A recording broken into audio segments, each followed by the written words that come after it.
गणेशोत्सवाच्या पूर्वसंध्येला नानापेठ परिसरात आयुष कोमकर याचा गोळीबार करून खून करण्यात आला होता। या खून प्रकरणी आंदेकर टोळीचा म्होरक्या बंडू उर्फ सूर्यकांत राणोजी आंदेकर याच्यासह 13 जणांविरोधात खून व मकोका अंतर्गत गुन्हा दाखल करण्यात आला आहे। या खटल्यातील आरोपी आणि बंडू आंदेकरचा मुलगा कृष्णा उर्फ कृष्णराज आंदेकर स्वतःच्या भाच्याच्या खुनानंतर फरार झाला होता। काही दिवसांपूर्वी बंडू आंदेकर याने कृष्णाचा शोध दे नाहीतर त्याचा एन्काउंटर होईल असा दावा केला होता। त्यानंतर दुसऱ्याच दिवशी कृष्णा आंदेकर स्वतःहून समर्थ पोलीस ठाण्यात हजर झाला।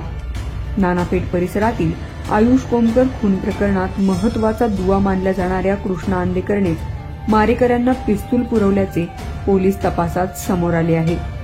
हे शस्त्र त्याला नेमके कोठून मिळाले, फरारी असताना तो कोणाच्या संपर्कात होता आणि या काळात गुन्ह्याचे पुरावे नष्ट केले का याचा तपास करणे आवश्यक असल्याने पुणे पोलिसांनी मंगळवारी न्यायालयात सांगितलं। तपास अधिकाऱ्यांनी कृष्णा हा मारेकरी आणि कट रचणारे आरोपी यांच्यातील मुख्य लिंक असल्याचा दावा केला आहे। गुन्हे शाखेने त्याला अटक करून विशेष न्यायाधीश SR साळुंखे यांच्या न्यायालयात हजर केलं। सहाय्यक आयुक्त शंकर खटके व विशेष सरकारी वकील विलास पठारे यांनी न्यायालयात सांगितलं की हा खून मालमत्ता आणि पैशांच्या वादातून झाला आहे। गुन्ह्यात वापरलेले पिस्तूल कृष्णानेच दिले असल्याची कबुली इतर आरोपी अमन पठाण व सुजल मेरगुळ यांनी दिली आहे।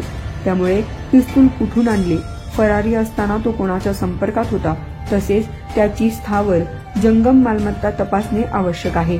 दरम्यान आरोपीच्या वतीने अॅडव्होकेट मनोज माने, अॅडव्होकेट मिथुन चव्हाण आणि अॅडव्होकेट प्रशांत पवार यांनी बचाव मांडताना गुन्ह्यातील पिस्तूल आधीच जप्त झाले आहे।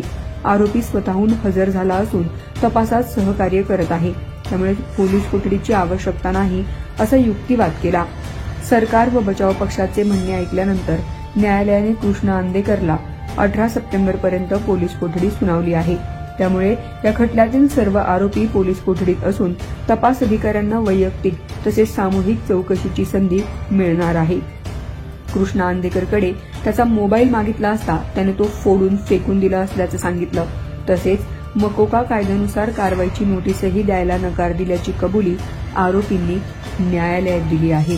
त्यापूर्वी न्यायालयात कृष्णा आंदेकरला कोठडी देण्याची गरज नाही अशी विनंती त्याच्या वकिलाने न्यायालयात केली।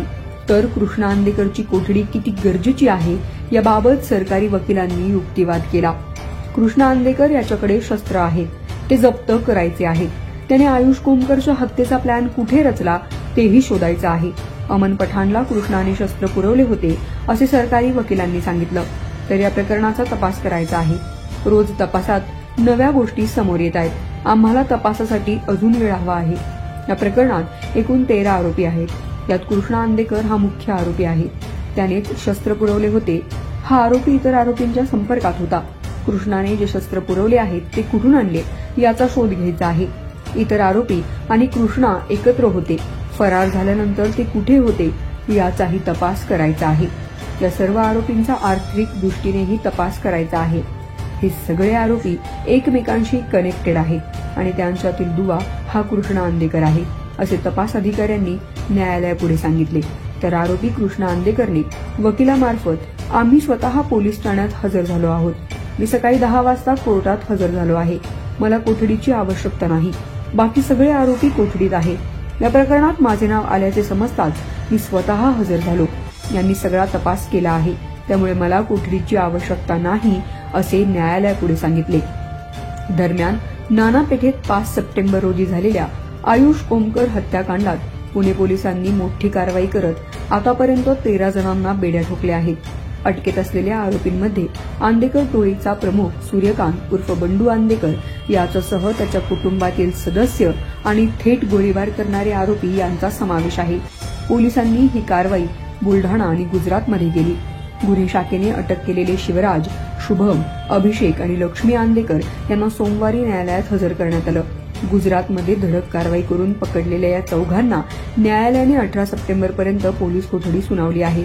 दरम्यान या संपूर्ण हत्याकांडाचा सूत्रधार बंडू आंदेकरचा मुलगा आणि मयत माजी नगरसेवक वनराज आंदेकरचा भाऊ कृष्णा आंदेकर असल्याचं समोर आलं होतं. त्याच्या सांगण्यावरूनच आयुषची हत्या करण्यात आल्याचं तपासात उघड झालंय. मात्र पोलिसांच्या जाळ्यात सर्व आरोपी पकडले असले तरी कृष्णा आंदेकर फरार होता. त्याने पोलिसांना स्वतः स्वाधीन झाला. कोर्टात हजर करण्यात आलेल्या सुनावणी दरम्यान बंडू आंदेकरने धक्कादायक दावा केला. कृष्णाला पोलिसांसमोर हजर कर, नाहीतर त्याला गोळ्या घालू अशी धमकीच पोलिसांनी दिल्याचा आरोप त्याने केला होता.